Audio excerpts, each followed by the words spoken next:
almost anything that goes wrong in a house right now could easily be connected as warranty of habitability issue, requiring the landlord to put them up in some type of alternative housing with an open-ended checkbook. So there's no limitations on if the hotel is costing you $500, $600 a day because you have to get 3 hotel rooms to make sure that you have the same amount of rooms or the same amount of beds. Too bad.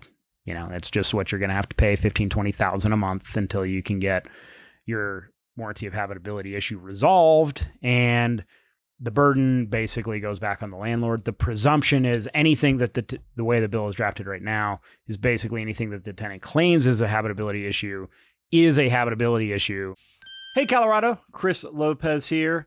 And I have Daniel Muldoon back in the studio. He was on our podcast in episode 472 that came out last year. And he gave us an update on what the Colorado legislature was passing, which was a lot of unfriendly laws towards landlords. And he's back in the studio today to tell us what is going on. So we're going to cover any unintended consequences from the rules passed last year. He's got a couple to share, and plus the pipeline of legislation coming down. Daniel, glad to have you back. Yeah, thanks, Chris. I appreciate it. Yeah, and to give a little more background, so you are a property manager with Muldoon Associates down in Colorado Springs, and plus you are the president of the Colorado Landlord Legislative Coalition, or CLLC. Yes, sir. So I appreciate all the work you do on that because you are a good voice for us, and you also tell us what's going on here.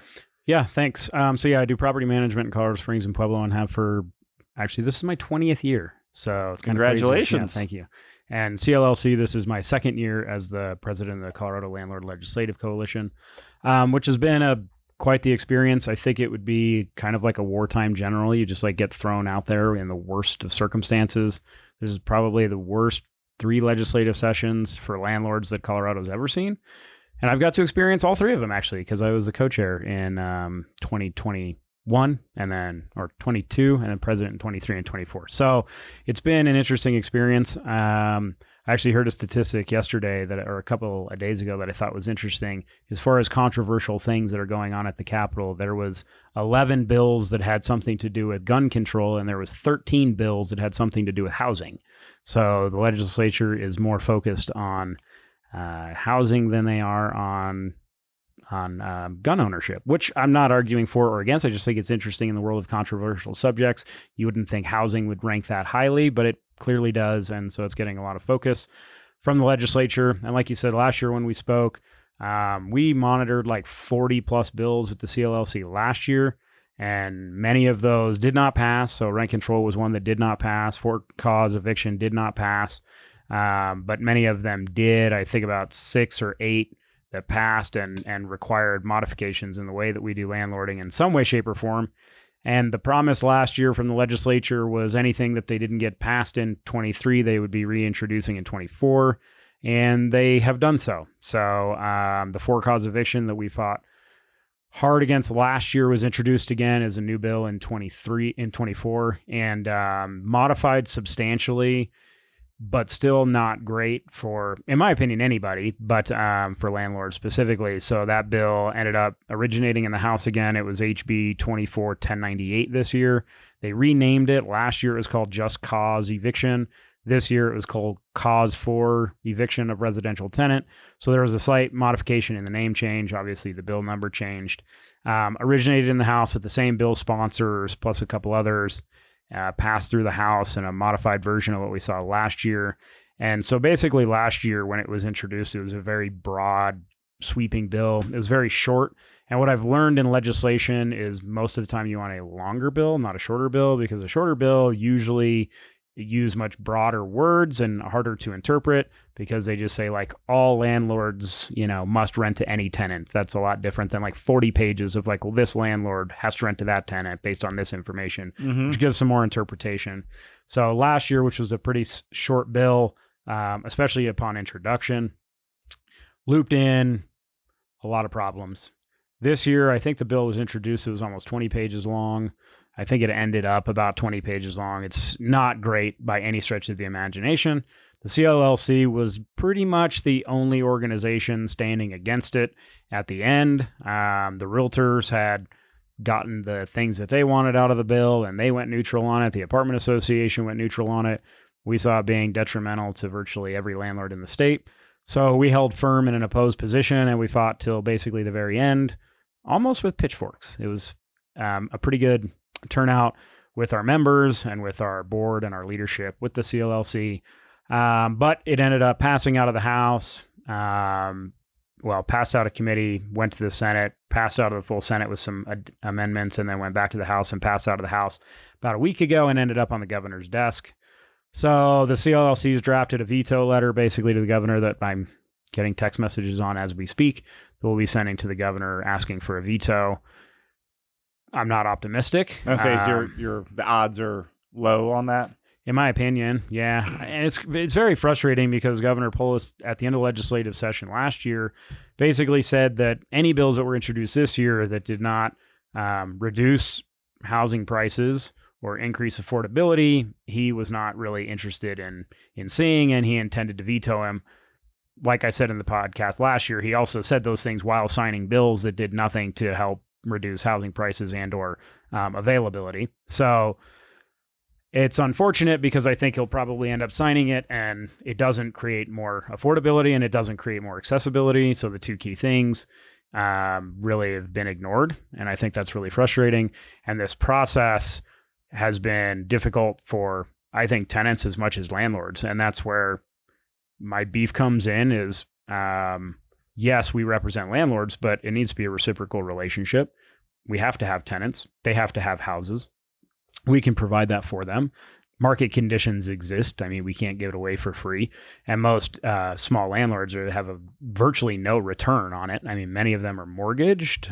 The repairs are expensive. So it's not like people are getting rich off the back of these tenants, at least in our world. And so the fact that the tenants didn't really see, in my opinion, are not going to experience a better affordability or availability. And landlords have a lot more litigation that they have to deal with in these situations. It just didn't really help anybody. I think a lot of it was a feel-good thing, like part of the issue. And I think much of this conversation will probably revolve around For Cause, because I think it's the biggest problem that we're dealing with now is the reshaping of what an eviction actually is. And so if you listen to any of the testimony going on at the Capitol, people were saying time and time again, my landlord evicted me for no reason. My landlord evicted me for no reason. And it wasn't an eviction that they were talking about. It was just a non-renewal at the end of the lease. So at the end of the lease, the landlord says, I don't want to do business with you anymore. Up until this passed, we didn't have to provide any type of reason to do so. And so they intentionally, in my opinion, misled the definition of an eviction, or at least the way that the common landlord and tenant looks at it, or housing providers. Non-renewal is not an eviction. Correct. Yes. But it is now. And that was the way that it was conveyed. So there was a lot of confusion from people. And when the testimony was being heard and people were like, well, I don't understand. Like, how is it possible, in this day and age that landlords can just evict people for no reason? And it's like, you're trying to win a PR battle on people who are uneducated about the process or the industry.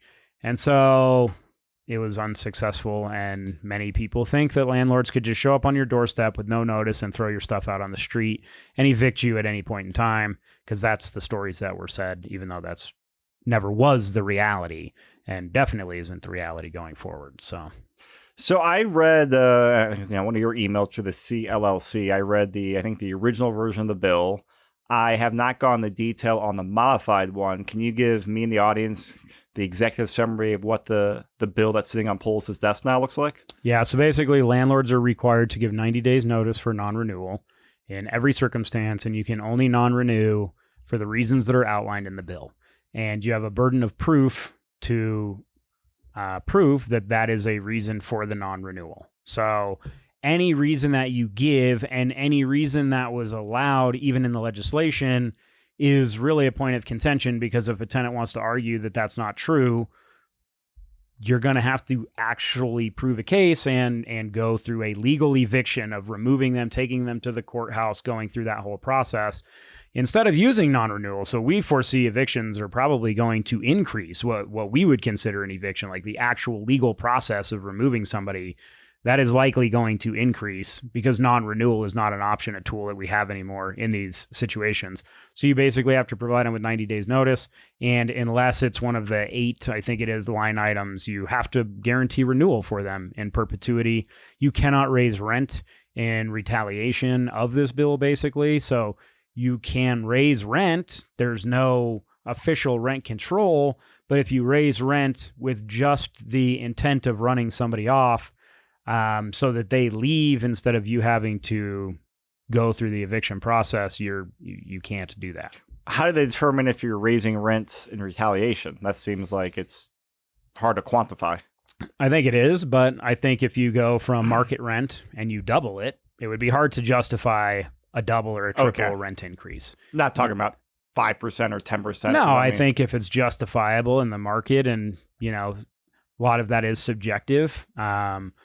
I don't think most tenants would run off or would balk at 5 or 10%. That's been pretty common standard lately, depending on what the market conditions are. But if you say, well, that's fine, you can renew your lease, but your rent went from $1,000 to $5,000, have a nice life. I don't think you can. They don't even have to pay the $5,000. They continue to pay the $1,000. And I think if you actually tried to evict them for non-payment of rent on the gap between the 1 and the 5, you've got no case, and ultimately your rent would stay at $1,000, and they'll stay in there forever. So do you recall, what are the 8 reasons you can non-renew? Yeah, and I don't remember if there's officially 8. The last version, I haven't gone into detail on either because it went back and forth with some Senate amendments last week before it hit the governor's desk. But the gist of it is selling a property, moving back into the property, changing the use of the property. So if you go from residential to commercial, or you go from, whatever, multifamily, if you scrape the property, if the tenant is disruptive or something to that effect. However, the landlord has to prove that disruption. So prior to For Cause, if you had a disruptive tenant, you just gave them a non-renewal and said, please move, this is the end of lease. Now you're going to have to build a case to justify the non-renewal because you have to have a cause that you can prove in order to do that. Also, non-payment of rent. The last version of the bill that I saw, though, basically said that as long as they've paid rent within the month that it's due, it's not considered late. So they could pay 29 days late every month, and you couldn't technically use that as a version of non-renewal. So what was that, 5, 6, 7? So maybe there's 7 of them. Okay. But yeah. Well, that paints the picture on there. All right. What else? Because actually one thing I want to talk about is you had mentioned some unintended consequences, and you had mentioned briefly before we got on here about a post-occupancy closing agreement. Yeah. So first off, what is that and what's happened? Yeah, so the post-closing occupancy agreement is a Colorado state-approved form. It's not really used in management or rentals per se, but basically when a buyer buys a home from a seller, the seller may say, we'll close on November 1, but we want to occupy the property for a week or a month thereafter. So the buyer, who is then the owner of the property, basically leases back the home for some amount of money or no money to the seller. All that is just part of the negotiations in the process. And then that form, the post-closing occupancy agreement, is a state-approved form that you're to use to document what that looks like, how long they're going to be there, what rent price is called, and then ultimately what security deposit is charged. So an unintended consequence of the security deposit bill that passed last year that limits the landlord's ability to charge anything more than 2 times the monthly rent for a security deposit basically would forbid the buyer from charging any security deposit to the seller for occupying the home if they are not charging them any rent, or it would cap the amount of security deposit charged at the amount of rent that is being charged. So if you let them stay for a month and you only charge them $500 for that month, you could only charge them $1,000 for a security deposit. If you let them stay for a month and you don't charge them any rent, you can't charge them any security deposit because your security deposit cannot exceed 2 times the rent amount. And obviously 2 times 2 times 0 is 0. 0 every time. I'm teaching my first grader that math right now. Oh, good. So yeah, because we used to use it all the time. When I bought my primary residence 6 or 7 years ago, the seller was waiting for the new build to close, and it was supposed to close, sometime in March, and we had flexibility moving in. So I said, hey, just great, we'll close, and we negotiated a good, a price that we were both happy with, and then he had a $0 post occupancy agreement in there. Now, we did withhold the security deposit, but like we use that all the time in transactions. That is good to know. Yeah. So, Yeah. And actually, Scott Peterson, who's the general counsel for the Colorado Association of Realtors, brought that to my attention.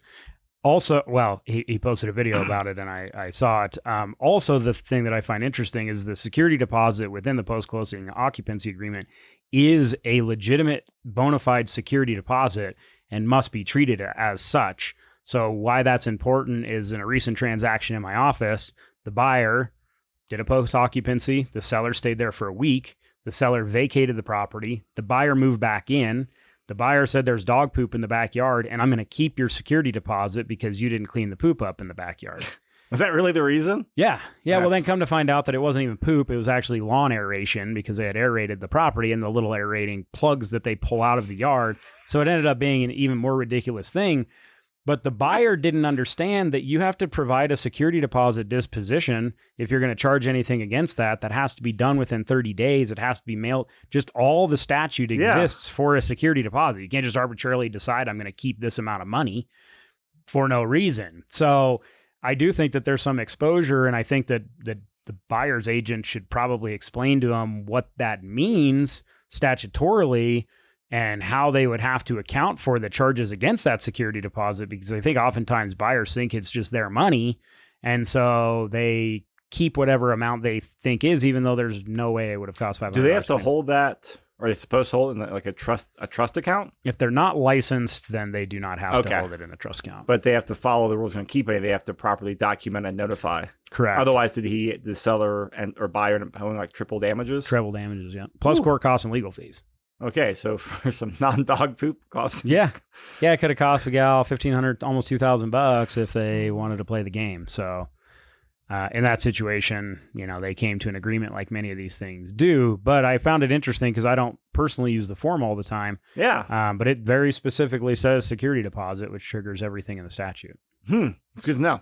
All right. Any other unintended consequences? I do have another story with an unintended consequences also associated to the 2-time deposit. And I have lots of other evidence on some other things with applications. But this one I found interesting because a lot of the, the conversation around this is tenants are getting abused by housing providers. And as such, the legislature has to come in and fix the problem. So I had an individual who called me. She had maybe a disabled child and some other things, and the specifics aren't exactly important other than the fact that she offered me a 5-time security deposit and said, I don't have good credit, but I have some money and I'm willing to give you a 5-time security deposit knowing that there's some risk because I don't meet your minimum qualifications, and I want to do business with you, and I love this house and it's in the school district I need, and it's where my kids need to go because the tutor's right next door and all these other things. And I couldn't accept her deal if I wanted to because the state limits my security deposit to 2 times the amount of rent, even though I never requested it. I mean, out of the blue, first email I got from her, I know these are your qualifications, but I really love this house and here's what I'm able to do. And I had to respond back and say, well, the house is rented, unfortunately. And I couldn't take your deal even if I wanted to. And you should probably take your story to the Colorado State Legislature because these are negotiations that landlord, housing provider, tenant have been able to have in the past and no longer can. So if a tenant is willing and able to provide something more than 2 times and I can't take it, then what are the chances I'm going to rent to them, especially if they're high risk or, whatever those other things are. So another situation where it's like the people that the legislature claims to be protecting are not getting protections and found it substantially harder to rent property. So what's the pipeline coming up? So the biggest ones that we're looking at now is the For Cause Eviction that hit. That one's already passed. There's a form of rent control going through. It's called price gouging during a natural disaster or something to that effect. Basically, it says that homeowners cannot raise their rent more than X percent, and the version that was most recent was 10%. Is this because of the Marshall Fire? Yeah. In any basically declared emergency for 2 years after that emergency. So it's like, I don't think you legally can anyways. If you read the rent control statute, it's pretty broad, saying that you basically can't force rent control, can't control rents, period, anywhere in any municipality at any time.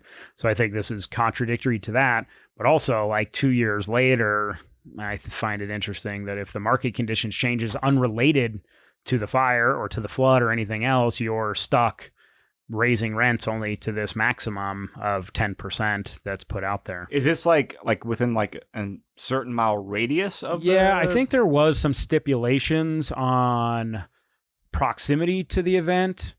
But like as an example that was brought up is the governor could declare a state of emergency in housing supply in the state of Colorado, and everything would be subject to it. So it doesn't necessarily define like fire or flood only. And, it's not like a very just narrow, any declared emergency. Yeah, pretty much. So it sounds like that's at odds with the rent control bill.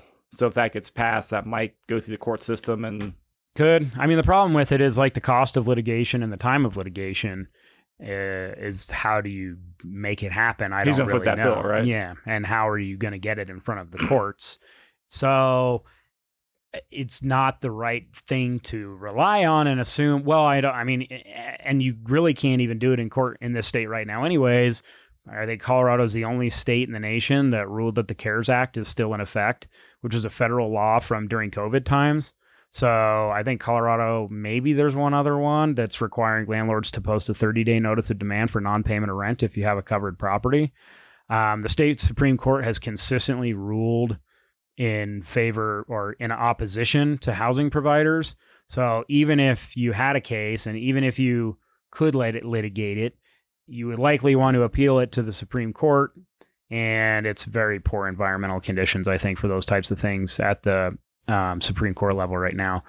And then you also have the Attorney General, who got some powers in 2023 with a bill that basically said that they can investigate and prosecute landlords for wrongfully withholding security deposits and some other things. And you may have heard of the story about, I think they're called 5-Star Property Management out of Northern Colorado. They got fined $1 million bucks. Yeah. $1 million bucks within a year. And when we met at the Attorney General's office, they're like, oh, we're only looking for bad actors. And I'm like, well, maybe, but like, do you know how egregious, how egregious they were or were not? Or So there's 40-page to I read the court summary memo release, and that was it. So I'm not an expert. Yeah, and I mean I'm not either. There were definitely some things that I think were probably done incorrectly, but not all of it.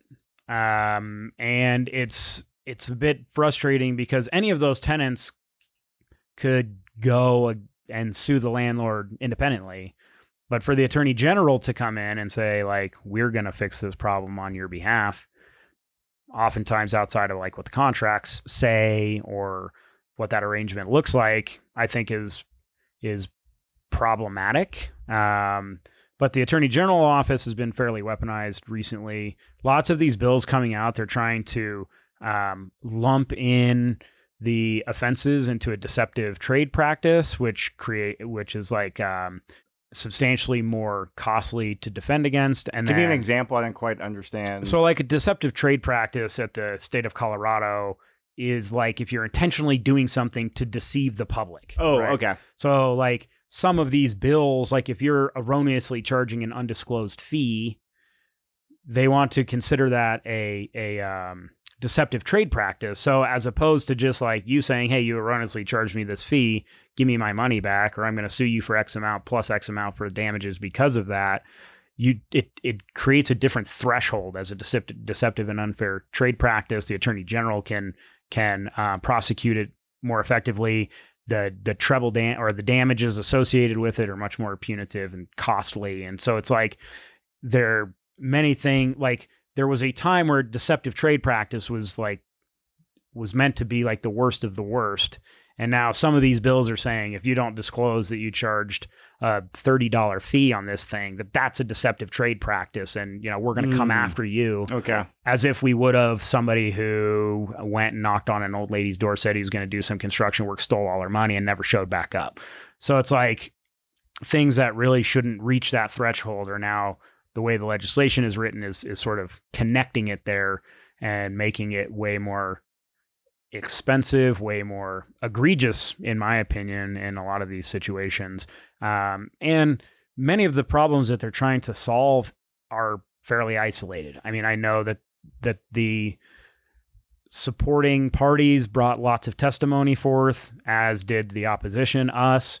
In fact, in one of the hearings, there was more housing providers opposed to the bill than tenants who were for the bill, which I think spoke volumes, because this specific for cause thing has had many years to sort of incubate and to get the stories needed. And so for us to be able to show up and mobilize in a short amount of time, I think spoke volumes. It didn't matter at the end, I guess, but it's just the combativeness has been really difficult at the state, and there's very little representation. It's a one-party rule from top to bottom right now. So anything that Democrat Party wants, they can basically get, period, end of story. And whether that's good, bad, or indifferent, and it's not a bash on the Democratic Party. We have lots of pro-housing people in the Democrat Party, but it's just the reality of the political makeup in the Capitol right now. What else? So the warranty of habitability is probably the next big one. Oh, I haven't heard. And that there was a crack. Actually, they did make some revisions last year in the warranty of habitability. This year is a 42-page repeal and replace, so it would get rid of all previous versions of the warranty of habitability, and it would replace it with this new 42-page monstrosity. How long is the new one? It's not anywhere near 42 pages. It's probably 30-ish on the one that we dealt with last year. So it's probably 30% longer than that, but it's also way, way more anti-housing provider. So, for example, one of the things that is in there is if there is a habitability issue, that the landlord is then required to put the tenant into either a similar unit, like if you have a multifamily, you could move them into a similar unit at your cost, of course, or you have to put them up in a hotel. But the hotel has to have a kitchenette, or it has to have the same amount of beds or bedrooms that the house that they're renting in. It has to be within a certain proximity of the house that they're renting in. It lowered what's considered a habitability issue substantially. So almost anything that goes wrong in a house right now could easily be connected as warranty of habitability issue, requiring the landlord to put them up in some type of alternative housing with an open-ended checkbook. So there's no limitations on, if the alternate housing exceeds the cost of rent, then the landlord is off the hook for the additional amounts. If the hotel is costing you $500, $600 a day because you have to get 3 hotel rooms to make sure that you have the same amount of rooms or the same amount of beds, too bad. It's just what you're going to have to pay, $15,000, $20,000 a month until you can get your warranty of habitability issue resolved. And the burden basically goes back on the landlord. The presumption is anything that the way the bill is drafted right now is basically anything that the tenant claims is a habitability issue is a habitability issue unless the landlord is able to prove otherwise. So virtually any maintenance has to be addressed immediately, and to the I wouldn't say any repair maintenance request. It's very broad language on what is considered a warranty of habitability issue. So basically, you'd think it would be things like heat in winter, running water. It's way beyond that. It's things like one of them I think they had in there, maybe this changed, but the first version was air conditioning. So if the air conditioning wasn't working in the house, even though thousands and thousands of households in Colorado don't even have air conditioning, but if the air conditioning wasn't working in the house, that was a habitability issue with no boundaries on time of year, So it's like, my air conditioning's not working, and you're like, well, I don't care, tenant. It's December. You don't need it. And it's like, no.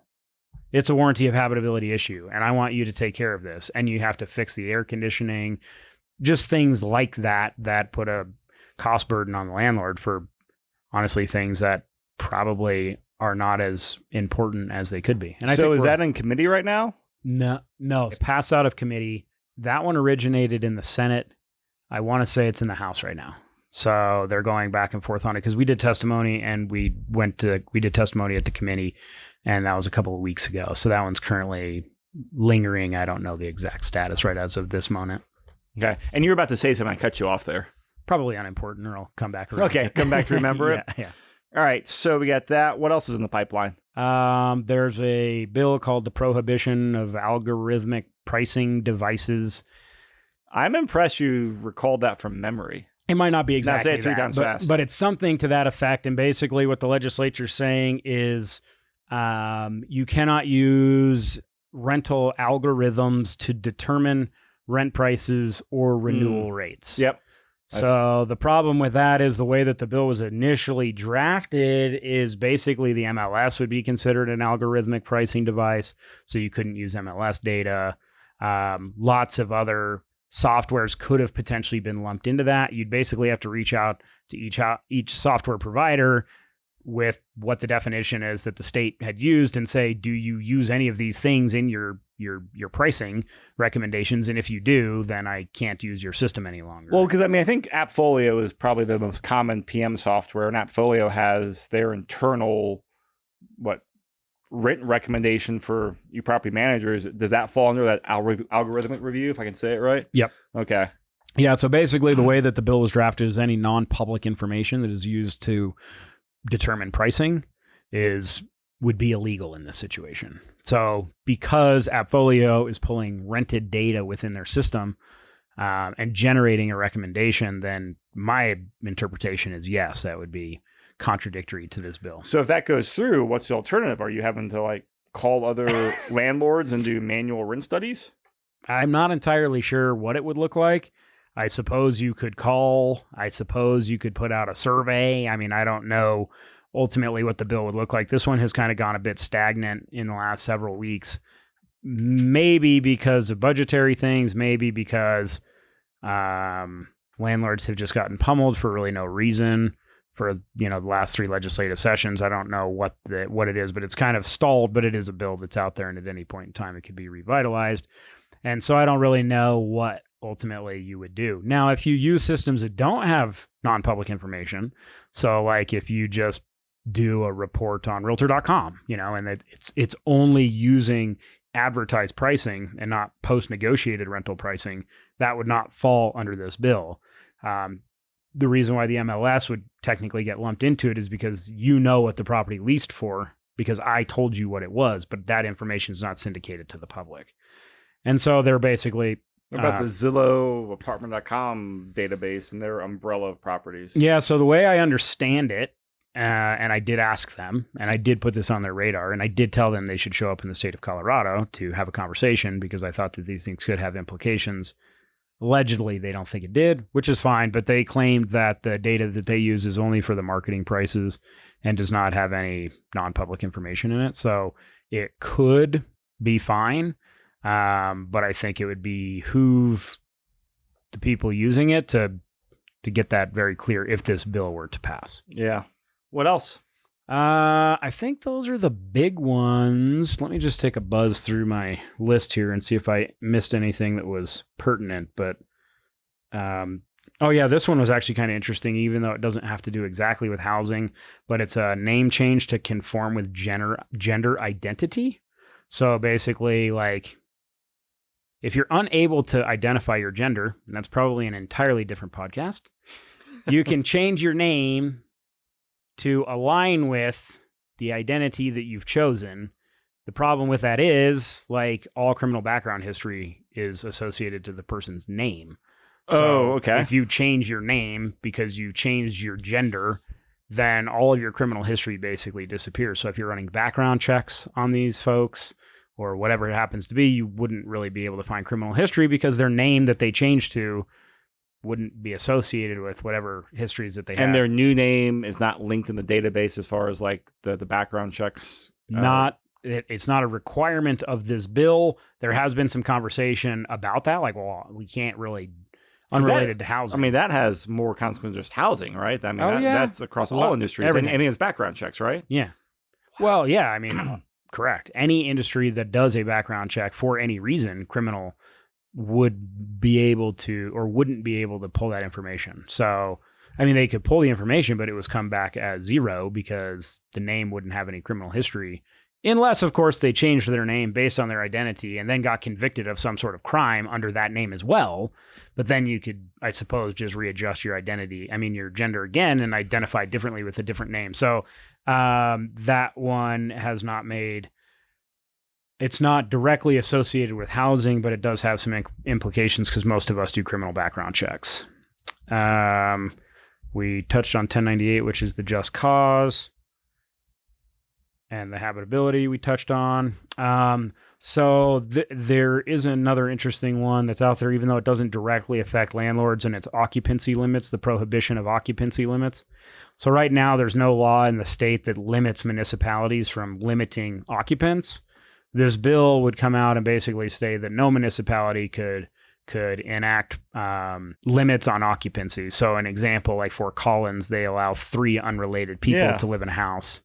State law would say you couldn't do that. You could have 40 unrelated people living in a house. So it's not direct to rentals, but it's something to keep in mind. Well, I mean, that may have the impact of actually helping some affordability then, right? If you're assuming you have more roommates. That's the argument for the bill. Yeah. The argument against the bill is much like the planning and zoning takeover that the state was trying to do in 2023, is some municipalities want to keep that choice local due to parking, due to, infrastructure, sewage, water, parks, like all the things that go along with it of like. And under no circumstances could they go in there and put a limit in there. They just have to just no limits across the state.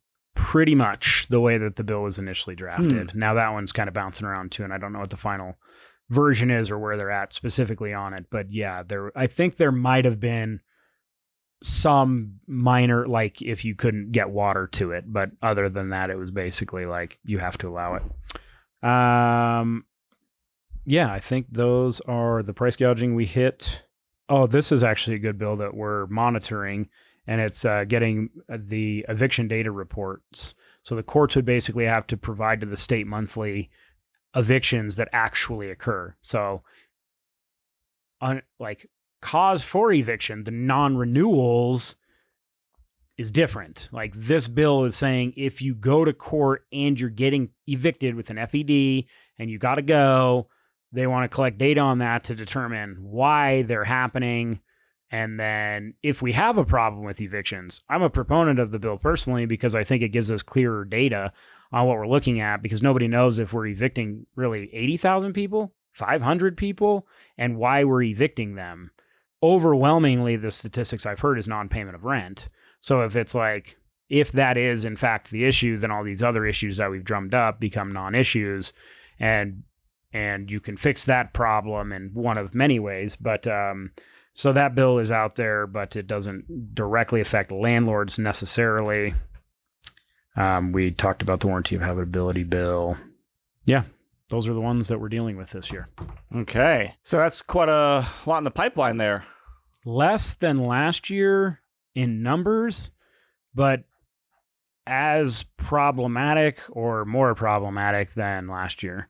Last year was a lot of fee and policy changes. This year, between Warranty of Habitability and cause for eviction, it's drastically altering the way the transaction is done. So tell everyone about the CLLC, because you're an advocate for landlords. I'm a member on there. And how can people support what you're doing and help get their voice heard? Yeah.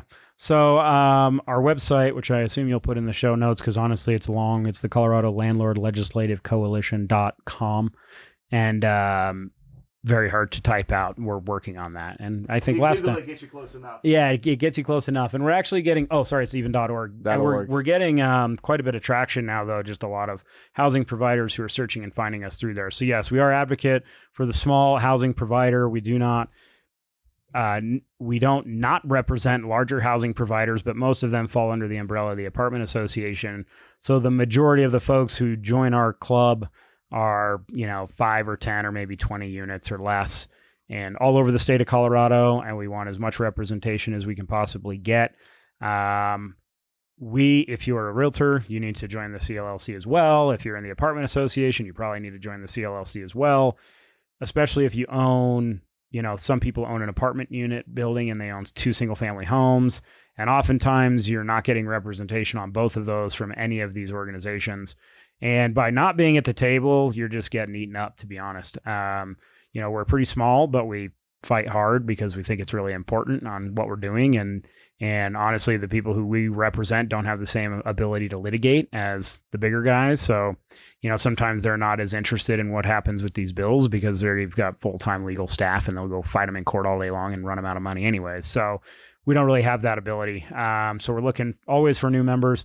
It's really affordable. Our entry level is $10 a month. And if you want to be involved, with volunteer stuff, we are always looking for that as well. It's a volunteer board. We have a lobbyist liaison committee that's volunteer as well. So we do have a paid lobbyist, and that helps a lot with getting us at the table with the conversations that we need to be a part of, and stakeholder meetings and committee meetings and, those types of things. That's really the primary expense.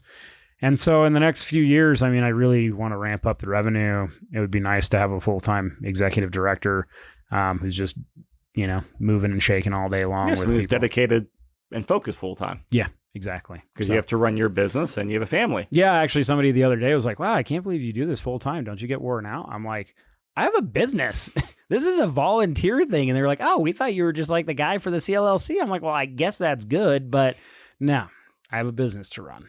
Yeah. Well, thank you for volunteering. Yeah. And I imagine it's a very hard time to go out there and be a volunteer at that. Yeah, it is. So I think things, looking for volunteers, looking for members to donate and help fund what you're doing. And also you guys send out action emails. Hey, this is coming down the pipeline. Go talk to your senator, your congressperson, and people will go talk to their representation, right? Yep. So with our call to action emails, that's exactly what they do. Send this email, make this call, send this text message, reach out to your people. I'd say the biggest drum I'm banging on right now is an ounce of medicine is worth more than a pound of prevention, or the other way around. Prevention is worth more than a pound of medicine. And so it's like, if we get the right people in these positions, we don't have to have these problems. We don't have to have these conversations. And there are several seats in the state that we're running unopposed, which I think is just like ridiculous. There should be a choice for everybody in this state, period, bar none. Get involved with your people, from your county commissioner to your city council to your metro districts, all of them all year round. A lot of this becomes a problem because it's retroactive. We're trying to go in and make a relationship with people who are busy during the legislative session doing what legislators do. And so getting involved now, and I get it, people are like, I don't like politics. And it's like, well, me either, but what's your choice? They're going to regulate your life, whether you're a part of it or not. Yep. So you might as well be a part of it, and hopefully be a part of the regulation and volunteer on these boards that are, helping steer these things. And I think that's really the most important part. I think busy people got busy, and people who weren't busy got elected. And now people who aren't busy are running the people who are busy. And so you got to take time out of your life and out of your business, unfortunately, to help move the needle in the right direction. So you may not know this question, but with the bills from this year and the bills from last year, are they kind of coming from like one political action group or one group that's funding a lot of it or helping to propose legislation, or is it happening just across multiple groups or multiple people? Because I always found that to be interesting over the years of politics. Yeah. So the groups behind them vary. Some of them don't even really have a group per se, but the bill sponsors are the same on every single bill. Okay. And you can look them up, and I would recommend voting them out of office, because on top of being wrong on these bills, they're wrong on most bills. And I've been in Colorado my entire life, and I just see these policies are failing. And so it's like, why are we going to send people up there when crime is going up, homelessness is going up, housing prices are going up? Clearly, the things that have been done in the last 2 years have done nothing to help the average person. Yep. So, it's coming from a small group of legislators for the most part. There's several that are common sense legislators on both sides, and I think that there's something to be said about making good progress on things, but many of it is just there's a faction and the majority party that has enough clout to get done basically whatever they want to get done on anything, and it's just not, in my opinion, best for the people in Colorado. So, well, Daniel, I appreciate you coming out. Any last minute tips or things you want to share before we wrap up the podcast? Stay involved, stay engaged, be prepared if you're self-manager to get involved in groups that can help you out, because as professional managers, we have a lot of resources that self-managed people don't. But ignorance is not an excuse. And so, have you seen landlords who self-manage? Have you seen them start to transition their portfolio over to like you, other professional PMs who have to deal with this stuff? Is that becoming a trend? Yeah. Okay. Yeah, there's a lot of people moving from self-management And then also just moving out of the state. They're not interested in owning rentals in the state any longer. So they take their money and they exchange them into something else. Yeah. And so we lose inventory. But I mean, from my business perspective, it's fine. Like we're growing, but every deal is more complicated. Every deal is more expensive. Everything is more difficult. So I don't think it's better, even personally, that it's, improved my inventory. It's not something that I think is beneficial for the state, but we're definitely seeing self-managed individuals who are going, I can't keep up with this and I don't even care to. So take it off. Well, Daniel, thank you. Yeah, if listeners out there want to go get involved, go Google CLLC, go to their website, become a member, or go volunteer. Yes. If you need a property manager in Pueblo or Colorado Springs, go talk to Muldoon Associates PM. That's Daniel's company. But Daniel, I appreciate you coming out and updating me and the audience, and I really appreciate all the time and effort you're volunteering. Thank you. To be the voice of the landlords for a lot of these bills. So thank you. Yeah, thanks for having me. I always enjoy it and appreciate your show. We'll have you back with more updates. All right, so appreciate you.